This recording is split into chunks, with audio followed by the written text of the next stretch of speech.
What should you do when your mission to conquer someone fails and your life enters a countdown? Obviously, let loose and go wild for once. But after being a rich young master in a wealthy family for 5 years, I've already had my fill of luxury. My only regret was that, because of the mission, I could only revolve around the female lead, and I hadn't even touched a single finger of a woman. But I've got looks and money. What kind of beauty couldn't I get? So I started reviewing all the pretty female supporting characters who had appeared in this idol drama. And even picked out a few good-looking background extras. Orange Hotel, Room 1208. Come sleep with me. Sent to everyone with one click. The female lead's best friend, Alicia, replied immediately. Opened the door. The female lead's older sister, Freya, started banging on the door right after. George, who else is in there with you? Soon after, the female lead arrived with a dark expression, separated by a door. I awkwardly asked her, Mahjong, we've got just enough for a table. Chapter 1. I finished showering, put on a loose bathrobe, scattered rose petals all over the bed, and then texted Willow. Orange Hotel, Room 1208. Come sleep with me. Willow replied quickly. Are you insane, George? Have some shame. I'm asking my own wife to sleep with me. How is that shameless? Willow fell silent for a moment, then sent a voice message. George, our marriage was just for show. Go find whoever the hell you want. Just don't bother me. Her impatient voice carried the faint sound of a low male voice in the background. Second sister, does this watch look good? Willow's tone immediately softened. Even without seeing her expression, I knew there was a doting smile on her face. Makoto looks good in anything. Makoto was Willow's stepbrother, and the male lead of this world. When the Liu family visited an orphanage for charity, Liu took one look at the handsome, adorable boy and begged her parents to adopt him. They grew up together and went to school together. Before anyone noticed, Willow's feelings for him had long surpassed those of a sister, but Makoto only saw her as a sister. After their parents discovered Willow's feelings, they strongly opposed it. To cut off her hopes, Father Liu arranged a marriage alliance with our Wang family, and within a few months, the wedding was settled. Which worked perfectly for me, because the person I was supposed to conquer was Willow. First get married, then slowly build feelings. With proximity on my side, even an iceberg could be warmed up in 5 years. During the first few months of our marriage, Willow actually treated me fairly well. She said that people like us had no control over our own lives, family alliances, no such thing as love or romance, living like puppets. I agreed enthusiastically. Exactly. Since we're husband and wife, even if there's no love, we can at least start as friends. On our wedding night, we opened a bottle of red wine and sat on the balcony in the evening breeze. Willow told me about her desperate, suppressed, almost maddening love for Makoto, love she could never obtain. I nodded vigorously. Oh, a forbidden romance between siblings. Huh, that's kind of compelling. Did I just break up a pair of star-crossed lovers?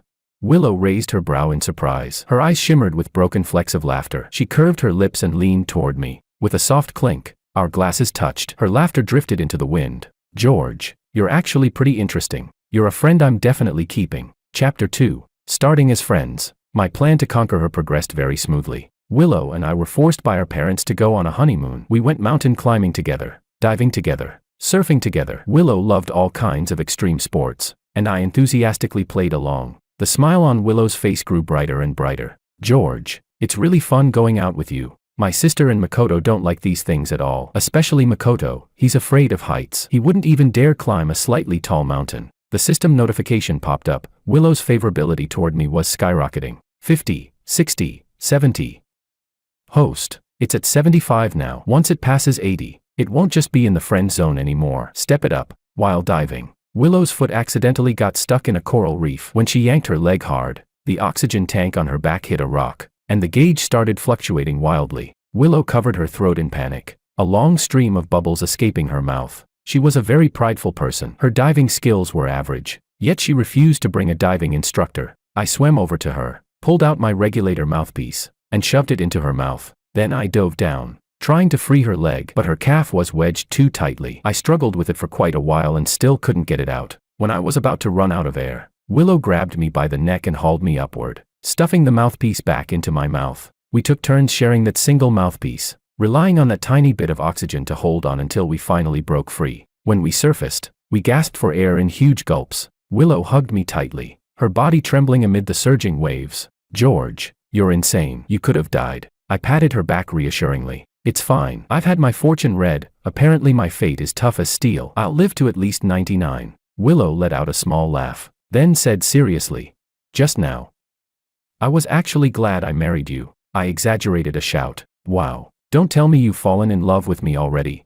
Willow curled her lip. In your dreams, I mean. If it had been some other guy, I might really have lost my life. The system said, she's lying. The conquest progress is already at 79. Sure enough, when a woman is vulnerable, it's easy for her to fall for someone. Host, you're almost there. Chapter 3. Unfortunately, the moment Makoto appeared, everything reset to zero. After our honeymoon, we returned home just in time for Makoto's 22nd birthday. The Liu family threw him a grand birthday banquet. I had just stepped out of Makoto's room when I heard a wail from behind me. Startled, I spun around and rushed back. What happened? Makoto was holding a high-end custom suit splattered with ink. His eyes filled with disbelief. Second brother-in-law, why did you ruin my suit? I was dumbfounded. What? I know that at this banquet, Mom and Dad are going to introduce you to all the relatives and friends. You don't want me stealing the spotlight. But today is my birthday. Makoto tilted his head back, his eyes reddening, looking like a tragic male lead straight out of an old-school melodrama. This was custom-made for me by my second sister after spending so much time choosing it. Second brother-in-law, do you dislike how close I am with her? What a brainless attempt at framing me. I never touched your clothes. As for that bottle of ink, I glanced around the room, spotted the ink bottle on the floor, and nodded. How about this? Let's call the police and have them tested for fingerprints. Makoto's face turned pale instantly. He cried out in panic. Family scandals shouldn't be exposed. We should be covering this up, not calling the police. Even if I don't like you, I'd never let you be publicly disgraced. Mother Liu also rushed over. Hearing Makoto's words, she nodded approvingly. Makoto is very sensible. It's just a suit. I'll have someone deliver another one. As for everything else, let's not pursue it. Chapter 4. Willow stood behind me, staring at me with a complicated expression. I met her gaze calmly. I didn't do it. Willow hesitated for a moment, then looked at Makoto. Makoto, could there be some misunderstanding? Makoto's body trembled violently, as if he had been shot. He swayed, barely able to stand. Second sister, don't you know what kind of person I am? You believe him, but not me. Regret flashed across Willow's face immediately. She walked over and wrapped an arm around Makoto's shoulders. That's not what I meant. The two of them embraced, while the system warned in my ear, favorability has dropped to 60. What a waste. What a waste indeed. I saved your life. For God's sake. After an entire month together. Is this really the kind of person you think I am? Disheartened, I returned to my room alone and didn't even attend the rest of the banquet. I sulked for a while, but there was no helping it. I was just a working man on a mission. The conquest had to continue. So I pulled myself together, tried to please Willow again, and worked hard to clear up the misunderstanding. Slowly, her favorability toward me began rising again. But good times never last. Makoto would stir up trouble every now and then. Willow's heart always leaned toward him, and after several incidents, she completely ran out of patience with me. That night, Willow packed up her clothes, preparing to move out. I tried to stop her. What will our parents think if you do this? We were friends. At least give me some face. Friends. Willow let out a cold laugh, dragging her suitcase, her lips curled in mockery, her eyes icy. Today Makoto told me a term. I didn't even know this type of guy existed. George, guys like you are called manipulative schemers. On the surface you act carefree, but inside you're petty, dark, vile, and disgusting. George, you make me sick. Chapter 5. Women really are like dogs you can never tame. Underwater, I gave her my oxygen. When she crashed her motorcycle, I carried her down the mountain on my back, walking over 10 miles. When she was hungover, I stayed up all night taking care of her. When she made a mistake at work, I used my own private savings to cover the loss for her. I worked myself to the bone for her. Even though I was her husband in name, she said we were just friends, and I didn't dare cross a single line. I did all that, and she calls me vile and malicious. What the hell am I still trying to conquer for? I might as well just die. It's just a pity that after transmigrating here for 5 years, I only revolved around Willow. I never even properly looked at this world. The system reminded me, there's only 1 month left. Her favorability has already dropped to 30. It's completely hopeless. Host, what are your plans? If this mission fails, your soul will scatter and vanish. There won't be another chance. You should eat, drink, and enjoy yourself while you can. Eat and drink. I've been a rich young master for 5 years. I'm sick of that already. Oh, wait, there is one thing I haven't tasted. Women. I can't possibly die without ever having experienced that. What a loss that would be. But Willow rejected me. So who should I sleep with? I scrolled through my contact list and realized I actually had quite a few backup options. After all, this is an idol drama. Whether it's the female lead, the female supporting roles, or even random extras, they're all pretty attractive. I picked a few with outstanding looks, figures, and temperament, and forwarded the same message with one click. Hilton. Room 1208. Come sleep with me, Alicia replied first. What do you mean? Alicia is Willow's best friend. Every time we went out, she was usually with us. More than once, she looked at Willow with obvious envy. What direction do I have to kneel toward to get arranged into a marriage with someone like George? Why is he so good to you, you lucky brat? Well, now that luck is yours. I sent her a selfie showing off my abs. Cut the crap. I'm lonely. I want a woman. If you're not coming, I'll find someone else. Alicia immediately replied. But I can't betray my friend. Willow is my bestie. George, I didn't expect you to be this kind of person. Did you lose a truth or dare game? Wait, you're serious? That won't work. Even if you're that kind of person, I'm not. I have morals. What if Willow finds out? But to be fair, she doesn't treat you that well either. She only likes that puppy-type guy like Makoto. Right. She's the one who wronged you first. You're not at fault. And I'm not at fault either. Worst case, you two divorce and I'll marry you. So fulfilling some obligations in advance isn't a big deal. Right. I'm not the other woman. She's insane. Rambling nonstop. Almost one message every few seconds. Come or don't, make up your mind. Just as I was about to block her, I heard Alicia's voice outside the door, lowered deliberately. Ahem. George, open the door. Chapter 6. I stared at my phone in shock. It had only been 10 minutes. Her house was on the other side of the city. How did she even get here? I opened the door. Alicia moved with lightning speed, stretching her long legs and slipping into the room furtively before shutting the door behind her. She pressed herself against the door like a shy newlywed bride. Her pretty face flushed red. The tips of her dark hair were still dripping with water. I widened my eyes. You even took a shower? Alicia looked me up and down, then quickly averted her gaze, covering half her face with her hand as she murmured. Why are you dressed like that? Obviously, I'm going to sleep. This is what you wear to sleep. What about you? How did you get here? Alicia pointed out the window. Helicopter. Impressive. I pinched her waist. TSK. Firm and springy. Nice. My fingers brushed over the thin fabric of her dress and slid downward. She clearly worked out her hips too. When my hand moved lower, I paused, unsure what to do next. After hesitating for a moment, I looked up at Alicia. How about you take the lead? Her face instantly turned the color of liver. She stammered, stumbling over her words. Why you? George, are you serious? Don't be ridiculous. If I wasn't serious, then get out. I pushed at her. She grabbed my wrist instead. A flicker of hesitation crossed her eyes. Then she rose on her toes and kissed me. Chapter 7. At first it was tentative, cautious. When she saw I didn't resist, she deepened it immediately, fierce and urgent, her arms locking tightly around my waist as if she wanted to fuse us together. In the quiet room, only our ragged breathing remained, accompanied by Alicia's unmistakably pounding heartbeat. Thump, thump. My mind went blank, blood rushing hot through my veins. Like a vine, I wrapped my arms tightly around her. Alicia was really interesting. She had a bright, cheerful personality, always laughing and fooling around with Willow. Yet around men she was polite and distant. The few times we interacted, if Willow was present, she would chat and joke with me naturally. But the moment Willow left, she'd sit as far from me as possible, acting as if we barely knew each other. Just like today. At first she acted shy and reserved, but once she started kissing me, her fiery, passionate nature revealed itself instantly. I don't know when we ended up on the bed. Just as things were about to go all the way, Alicia suddenly stopped, hovering by my ear, breathing hard, her dark eyes misty and her voice hoarse. She said, George, guide me a little. I don't have any experience. What? I was stunned. Wait, you're a wealthy second-generation heir who looks like this, and you're telling me you have no experience? You're 30. Are you lying? Alicia pushed herself up on her elbows and glared at me. Who's 30? I'm only 23 this year. What? So when I met you 5 years ago, you were only 18.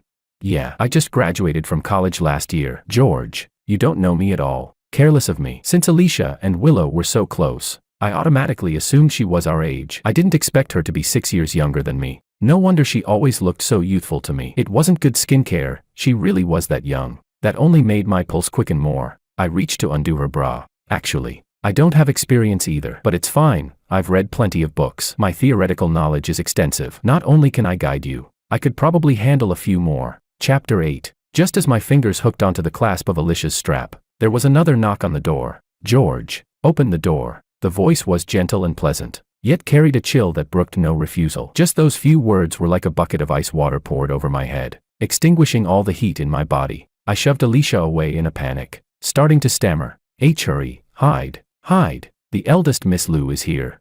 I had always been a little afraid of Freya. Although she was only 3 years older than Willow, she had already taken over the family business and was the true helmsman of the Lu family. Usually quiet and reserved, cold and composed. I had seen her handle business matters before with effortless calm. She could decide another person's fate in a few words. The way she looked down on others from a position of power always made me feel like she wasn't even from our generation. I must have lost my mind. What kind of guts did I have to send her a message like that? Flustered, I pushed Alicia away and spun around the room like a headless fly. I rushed over, grabbed her, and shoved her into the wardrobe. Hide in here for now. Alicia was terrified too. How does Sister Freya know you're here?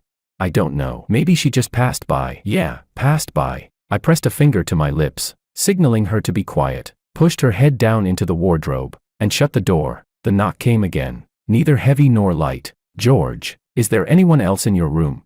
I straightened my messy robe and hair, walked over, and opened the door with an exaggerated grin. Haha, what brings you here? What do you mean anyone? There's no one else in my room. Chapter 9. Freya stood there in a black dress, her expression cold. When her gaze swept over me, her pupils contracted uncontrollably for a split second. She narrowed her eyes, long lashes trembling faintly. Did you quarrel with Willow? I shrugged. No, she can't even be bothered to argue with me. You know that. We barely have any contact now. Freya nodded, tucking a loose strand of hair behind her ear. I've already had the lawyer send over the divorce agreement. What agreement? Her pale, slender fingers slowly unbuttoned the top of her dress, revealing a thin slip dress underneath. I stared at those beautiful fingers, my mind going blank. What divorce agreement? The divorce agreement between you and Willow. Divorce? Why was the eldest Miss Lou suddenly interfering in our marriage? Could it be? I snapped back to my senses and lifted my head. Sister, that text message, I was just joking. I was playing truth or dare with friends. Haha. Oh. Freya stepped forward one step at a time. I retreated step by step, but Freya, never joke. My legs hit the sofa. There was nowhere left to retreat. Her slender figure pressed closer slowly. Freya buried herself against my chest. My heart pounded as if it would lose control, out of fear, perhaps. Or maybe something else I didn't dare name. My body trembled slightly. She lifted her head and kissed my Adam's apple. My mind went hazy. Forced to tilt my head back, my neck arched like a trembling bowstring. A muffled sound escaped my lips, so embarrassing that even hearing it made my face burn. Unable to endure any longer, Alicia burst out of the wardrobe. Stop right there. Chapter 10. I quickly pulled my bathrobe closed. The corners of Alicia's eyes were red. She pointed at me, so furious she was almost in tears. George, you sent a message to Sister Freya too? Freya straightened up, her sharp gaze sweeping over. You contacted this girl as well? I clutched my collar and shrank into the corner of the sofa. Well, actually, Freya asked coldly. Exactly how many people did you send that message to? I lowered my head, not daring to speak. I had contacted over a dozen people. The others ignored me. Well, not entirely ignored. My senior replied with, did your account get hacked? And another of Willow's friends sent an impassioned essay. Willow, we're best friends. Is it fun testing me with your brother-in-law's phone? I'm not that kind of person. You should test Alicia instead. The way she looks at George has never seemed very innocent to me. Tell me the results after. She guessed right. Not innocent, Alicia wailed in grief. Were there other people too? George, so I wasn't your only choice. Freya's expression darkened like still water before a storm. Who did you contact first, me or Alicia? Alicia's face lit up. So I was the first. You thought of me first, didn't you? Freya said coolly. I don't believe that. She reached for my phone on the coffee table and began scrolling through the chat history. I lunged forward to grab it back. You've got to be kidding. I hadn't even thought of Freya at first. For some inexplicable reason, my brain short-circuited at the end and I sent her a message. If she found out she was the last one among more than 10 people, wouldn't she strangle me on the spot? Chapter 11. I threw myself onto Freya, tossing the phone onto the bed. She tried to get up, and I pressed down desperately to stop her. The two of us tangled together when the door sounded again. Alicia laughed in disbelief. Great, just great, another one. I'd love to see who else you've got in your heart. She strode over and yanked the door open. Willow stood outside, visibly stunned. Why are you here? Alicia looked awkward. Sis, let me explain. Willow pushed past her and walked in, holding a stack of divorce papers. When she saw Freya and me entangled together, her expression changed again. The two sisters locked eyes. Silence stretched for a long moment before Willow's face turned deathly pale. Through gritted teeth, she hurled the divorce papers at me. George, this is your reason for divorcing me? Two at once, you really know how to play. No wonder Makoto said you're disgusting and filthy. You're shameless. The system urgently warned in my ear. Favorability 15. 10. 9. 8. Host. Say something to appease her. You'll die. You're about to die. I swallowed the metallic sweetness rising in my throat and smiled at Willow. extending my hand. Yeah, I'm exactly that filthy. Perfect timing, 4 people make a mahjong table. Want to join us? Before I could finish speaking, my blood surged upward, impossible to suppress. I tilted my head back and spat out a mouthful of blood, collapsing backward. Freya caught me in her arms. For the first time, I saw panic on her face. George, what's wrong with you? Sorry. I got your clothes dirty. After saying that final sentence, I closed my eyes and fell unconscious. In the fading edge of my awareness, I only heard Alicia's frantic shout, "Call an ambulance! Hurry, call an ambulance!" Chapter 12. So it's true, before a person dies, memories really do replay like a revolving lantern. Scene after scene flashing before your eyes. I saw Willow and me standing side by side on a mountaintop watching the sunrise. She looked at me gently, the rosy clouds reflected in her eyes. George, if there were no Makoto, I think I might have fallen for you. When she caused trouble at the company, the two of us hid it from Freya and secretly worked overtime every day to fix the reports. The security guard patrolled outside. We crouched under the desk with our heads pressed together. I crunched on potato chips, crunch, crunch, and Willow nervously covered my mouth. Why are you like a little mouse? Stop eating. Skin brushed against skin. Our breaths intertwined. We're not made of stone. How could I not be moved? How could I not? My ears were filled with the sound of my own heartbeat. But in the next second, Willow turned away again. Maybe she was moved. Maybe she hesitated. But the scale in her heart always tipped toward Makoto. 5 years of time, just a one-man show performed by me alone. Now the curtain had fallen. My female lead had never entered my story. She had only been a bystander, an indifferent spectator. She packed up her things, stood up from her seat, and left the stage to find the male lead who belonged to her. When someone doesn't love you, no matter how much effort you make, she simply doesn't. You can't force even a fraction of it. Love is so damn cruel. A high fever overtook me. My consciousness blurred. I only heard someone calling my name again and again beside my ear. George, George, you're not allowed to die. I order you, wake up. A cold hand lingered on my face. I turned my head toward it comfortably, rubbing against the soft palm and murmuring, I'm scared of dying too, but what can I do? The conquest failed. I'm finished. Why won't Willow love me? What am I supposed to do? Conquest? What conquest? The conquest, just the conquest. I rambled incoherently, my body burning with heat, longing. I grabbed that hand and pressed it to my chest. I'm so hot. Your hand feels so good. Help me. Okay. A wave of coolness traveled across my body. Then, for some reason, I felt even hotter. I pushed her away in discomfort. It's not cold anymore. Why are you hot too? Go away. Bring me someone colder. Someone bit my earlobe. Don't even think about it. George, you can only belong to me. Chapter 13. When I woke again, daylight flooded the room. Beneath me were pure white sheets. Someone was holding my hand. Sitting by the hospital bed with her head resting on my stomach, asleep. The system's voice echoed in my ear. Host, you're lucky. Favorability has stopped at 10. You've barely kept your miserable little life. I let out a sigh of relief. If I died after only tasting a bit of meat soup, that would have been a huge loss. Good thing I'm fine. For the next few days, I absolutely must not provoke Willow again or let her favorability drop any further. I sat up and pushed at the head resting on my chest. Alicia, wake up. The person lifted her head. Her features were striking and coldly beautiful. I jumped in shock. Sister, why is it you? Freya's expression darkened. Disappointed.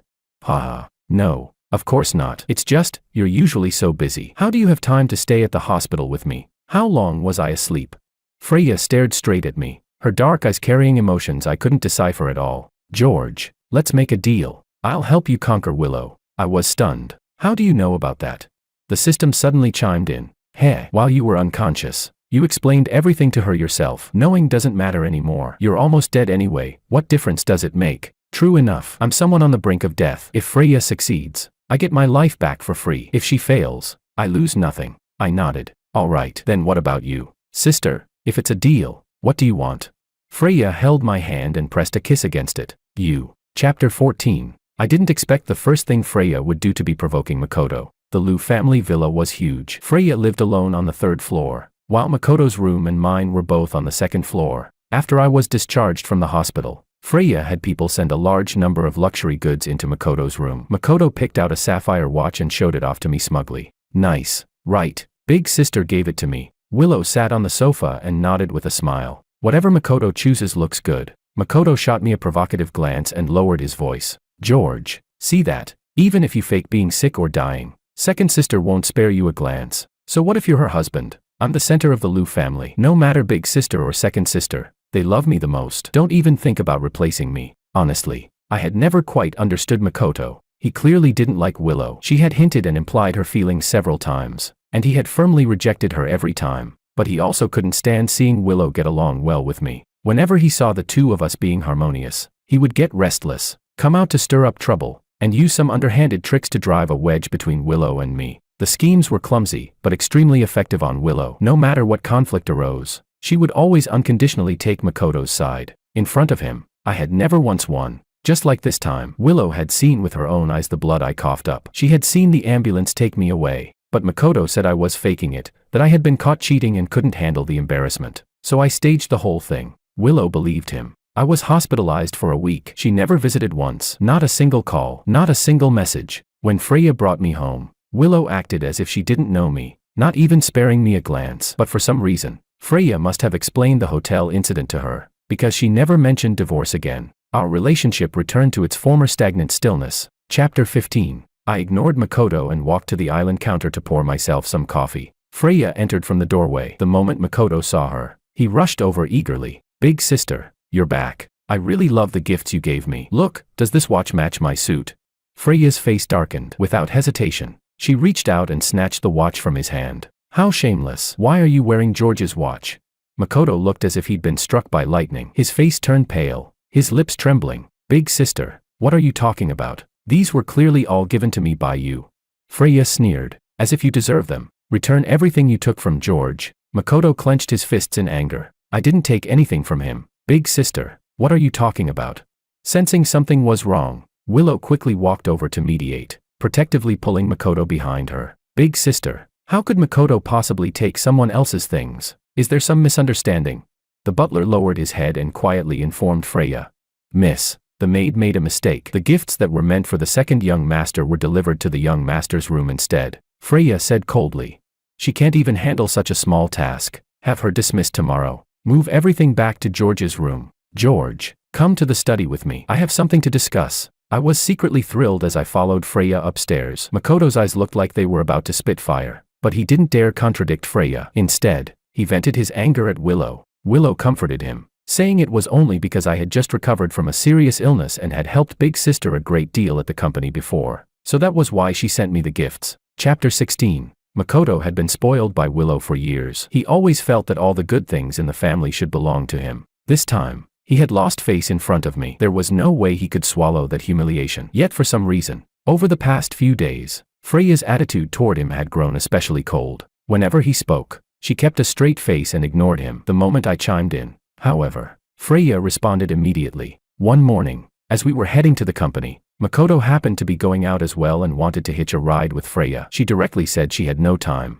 "Big sister, then can you at least drop me off? I need to go to the mall," he said, rolling his eyes. "Didn't you hear her say she's busy? The mall and the company are in opposite directions. Do you not understand plain language?" I cut in. Freya affectionately took my hand. "I have time. Let's go. I'll take you." Makoto was on the verge of going insane with anger. Freya had always been indifferent to everyone, yet toward me, she was so warm and intimate. He simply couldn't endure it. And unlike Willow, Freya wasn't a fool. When he tried framing me once more, she saw through it at a glance and warned him coldly. "If there's a next time, you won't be staying in the Lu family." Blinded by obsessive jealousy, Makoto finally lost his reason. Determined to get rid of me, he stepped right into the trap Freya had carefully prepared for him. The Lu family owned a vacation villa in the mountains outside the city. On weekends, the family would often stay there for a couple of days. One of the most remote wooden cabins suddenly caught fire. I ran over to check the blaze and saw Makoto stumbling out from the cabin entrance. "George, second sister is still inside, her leg is stuck."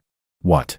I immediately rushed into the cabin. Makoto followed. While I frantically searched for Willow, he gripped a short knife and viciously stabbed it into my back. I screamed and collapsed to the ground. Makoto's face twisted grotesquely. "George, go to hell. Willow will never love you, and Big Sister will never love you either. She's mine, mine alone." Blood pooled across the floor. Struggling to rise, I gasped. "Willow, what about Willow? Is she okay? Is she really inside?" Chapter 17. Makoto burst into wild laughter. "Willow isn't even here. At a time like this, you're still thinking about her? George, you're pathetic." Clutching my wound, my eyes bloodshot, I stubbornly lifted my head. "I know she doesn't love me. No matter what I did, whenever you framed me before, she never hesitated for even a second to believe you. But what could I do? I just love her. Being able to marry her made me happy for so So long, Makoto. I don't understand. You don't even like her. Why did you have to tear us apart? Guided by my words, Makoto grew increasingly smug and recounted all the times he had framed me in the past. What he didn't know was that, hidden in a discreet corner outside the window, a drone was recording everything. Makoto laughed maniacally. Idiot. Of course it's because if I don't want something, I'd rather destroy it than let someone else have it. I could have spared your worthless life before, but you dared to covet Big Sister. She's mine. I've loved her for so many years. If I can't have her, what gives you the right? Go die. He plunged the knife into my abdomen again and twisted it viciously. A mouthful of blood surged from my lips. As I struggled in despair, a burning beam from the ceiling crashed down onto me. Makoto fled the scene in haste. After he left, the people Freya had arranged immediately pulled me out and left behind a charred fake corpse in my place. The rest of the Liu family was still gathered at the main villa, completely unaware of the fire at the cabin. Only after calculating that enough time had passed did Makoto mess up his hair and rush into the living room in disarray. Something terrible happened. The cabin caught fire. Second brother-in-law is still inside. Chapter 18. Everyone rushed out to put out the fire. The villa was well equipped with firefighting systems. Once the high-pressure hoses were turned on, the flames were quickly extinguished. Willow was the first to rush into the cabin. Then she froze at the doorway, her face deathly pale. Makoto hurried over to take a look, and immediately burst into tears. Second brother-in-law is dead. Woo-woo. It was as if Willow hadn't heard him. Expressionless, she stood there stiffly, not moving an inch. Makoto continued sobbing. I heard second brother-in-law talking to a woman on the phone. She told him to wait in the storage room. Who was he waiting for? Who wanted to harm him? Willow's eyes shifted mechanically. You're saying, he came here to meet a woman in secret? Her gaze went vacant. Suddenly, she started laughing. George, how can you be this disgusting? How can you be this disgusting? As she laughed, tears poured down wildly. The almost hysterical look on her face startled even Makoto. Freya spoke up. Don't jump to conclusions. You, clear out the body. The rest of you, come with me. Back in the living room, Freya calmly took out her phone. I was testing my drone earlier. I wonder if it captured any footage of the cabin. Everyone here today is family. I'd like to see exactly who George was supposedly meeting. The footage was projected onto the large screen. At the entrance of the wooden cabin, Makoto and I appeared. Makoto looked anxious. George, second sister is still inside, her leg is stuck. Everyone turned their heads toward Makoto. His face turned ghostly white in an instant. At the end of the footage, I lay on the ground, trembling as I reached toward the sky, looking up with deep longing. I'm glad you're safe, Willow. If there's a next life, can you treat me a little better? Chapter 19. Willow's lips twitched uncontrollably. She staggered, and suddenly spat out a mouthful of blood. Makoto cried out in terror, stumbling backward. Second sister, it wasn't me. I didn't mean to. You bastard. Willow lunged forward, grabbing Makoto by the throat with one hand and slapping him hard across the face several times. Her eyes were blood red, and she showed no mercy. Makoto's face quickly swelled like a pig's head. Yet no one stepped forward to stop her. Only when Makoto was about to pass out did Freya speak coldly. That's enough. George is already dead. Even if you beat Makoto to death, he won't come back. Someone take him to the police station. Bring the video as well. 4 years. George suffered so many injustices. You were his wife, yet you helped Makoto humiliate him. And now you put on this hypocritical act. Does that amuse you? Willow was speechless. She collapsed to the ground, clutching her head in despair. It was me. I wronged him. George, I'm sorry. Willow broke down in uncontrollable sobs. Meanwhile, I lay comfortably on the leather seat of a Rolls-Royce, leisurely eating ice cream, listening as the system excitedly reported in my ear. 50. 60. 70. Oh my god, it's past 80. Damn, Freya is incredible. I licked my ice cream and sighed. Women really understand women. Freya had said women were like this. When they have something, they don't cherish it. Only after losing it do they drown in regret. My approach of catering to Willow's every whim from the very beginning had been wrong. No matter how well you treat someone, at first she'll be touched and grateful, but soon, she'll get used to it. And habit is terrifying. Just like a healthy person never stops to think how fortunate it is simply to have a whole body, until they lose an arm or a leg and lie in a hospital bed, only then realizing how rich they once were. That's why my progress had been stuck all along. Only by dying, only by disappearing completely from Willow's world, could she finally realize my importance. In the days that followed, Willow grew more miserable with each passing day. She began suffering from insomnia night after night, clutching my photograph as she sat blankly on my bed. From dusk till dawn, from sunrise till sunset, her eyes hollow, as if her soul had died along with me. Chapter 20. I thought the conquest was about to succeed. but the progress bar was stuck at 95. It just wouldn't move any higher. I sat cross-legged on the carpet, holding a watermelon and scooping it out with a spoon. Sister, what's going on? Why isn't her favorability rising anymore? Freya lay on the sofa, her fingers loosely winding around the corner of my shirt, playing with the fabric. A woman won't regret something forever. She'll regret it for a while, then the feelings will slowly fade. In the end, she still has to move forward and live her own life. I grew anxious, tossing the watermelon aside and looking down at her. Then what do we do next? Freya wrapped her arms around my neck. Her shallow breaths brushed against my face. Do you know why Willow likes Makoto? I nodded. They grew up together, childhood sweethearts. Freya let out a soft, mocking laugh. Wrong. It's because Makoto is her brother. That sense of forbidden taboo, like opium, makes people unable to quit, willing to sink willingly into it. Her pale, slender fingers undid the buttons of my shirt, lingering over my collarbone before moving lower. In the Liu family, something dirty runs in our blood. She gripped me firmly. In her deep, dark eyes surged undisguised desire. George, from the very second you appeared in my sight, I swore I would have you, my dear brother-in-law. Her fingers teased and provoked. My entire body tensed. Waves of tingling sensation spreading like a tide. The watermelon overturned on the floor, red juice soaking into the carpet. My consciousness grew hazy. By my ear, Freya whispered like a demon. Do you know how to completely win Willow's heart? Become someone within her reach, yet forever out of it. Chapter 21, Brother-in-Law. Willow stared at me intensely, fists clenched, her face twisted with anger and agitation. Who did you just say he is? Freya replied calmly. His name is Lazy Larry, my newlywed husband, and your brother-in-law. Darling, come over and greet your little sister-in-law. I pulled Freya into my arms and extended a hand toward Willow. Hello, I'm Lazy Larry. Freya really went all out. She changed my name, dyed my hair blonde, arranged a new wealthy heir identity for me, and just brought me back to the Liu family openly like this. Even though my styling and demeanor were completely different from before, I had lived in the Liu household for 5 years. No one was blind. They would definitely suspect that I was George. George, you're alive. I knew it. That fire back then, was it arranged by you? The conquest progress bar shot upward violently, from 95 to 99. 9. Willow grabbed me forcefully toward her. Freya firmly seized my arm and pulled me back just as strongly, her expression sharp. Willow, you've crossed the line, Freya warned. I cooperated with a confused expression. What are you doing? I don't even know you. With Freya's overwhelming presence there, no matter how furious Willow was, she didn't dare make a move. Fine, I'll prove it myself. Lazy Larry is George. And big sister, you'd better remember, George is my husband. Chapter 22. Over the next few days, Willow acted like a deranged stalker, never leaving my side, her gaze locked tightly on me. Freya guarded me closely, refusing to give the two of us any chance to be alone, and she loved showing off our affection right in front of Willow. Every now and then, she would slip into my arms and kiss me. She would act spoiled, sit on my lap, and wriggle slightly. Your sister is watching us, I murmured. Freya took my hand and pulled me upstairs. She just lost her husband. She's not exactly in her right mind. Ignore her. Come on, let's go back to our room. I turned to look at Willow. Her teeth were clenched tightly. The flames of anger and jealousy in her eyes were almost tangible. I blinked at her quickly and subtly pointed toward the backyard, wearing a meaningful expression. Willow froze. At 1 in the morning, exhausted after another intense round with Freya, I slipped downstairs in a robe. Sure enough, Willow was waiting for me in the backyard. The moonlight was cool as water. Willow stood under a tree, looking lost and hollow. When she saw me, her breath caught. She stepped forward carefully and called out hoarsely, George?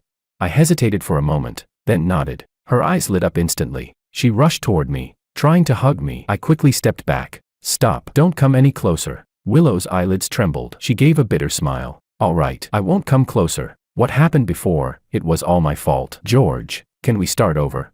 Chapter 23. I shook my head, tightening my robe and sitting down on the swing nearby, beginning to tell her the story I had prepared. In that fire, Big Sister had saved me, but when I woke up, I had lost my memory. It wasn't until yesterday that I finally remembered everything. I died once. Let the past stay buried. I don't want to see you suffer like this anymore. Willow, let's all move forward. I'm Freya's husband now. Willow stepped forward a few paces and trembled as she grabbed my hand. Do you still have me in your heart? Otherwise, why would you care whether I'm in pain? It was as if a needle pierced me. My pupils shrank. I pulled my hand back in panic, biting my lip and shaking my head desperately. No, I stopped liking you long ago. The time you left me alone on the mountaintop for Makoto. The time you slapped me for Makoto. The time you smashed the gift I carefully prepared for you, for Makoto. I lowered my eyes. My voice choked as tears rolled down one by one, falling onto the back of Willow's hand. A wound stabbed 10,000 times by a dagger, the flesh has long rotted. It doesn't hurt anymore. Willow's expression collapsed in anguish. She lost control and pulled me into a tight embrace. It was me. I was wrong. I treated you so terribly. Yet after regaining your memory, the first thing you thought about was telling me not to suffer anymore. George, you're the most foolish man I've ever known. I struggled desperately and pushed her away. We can't do this. I'm your brother-in-law. Brother-in-law, come on. Get excited. I cried bitterly. Willow, you never loved me either. Why cling to the past?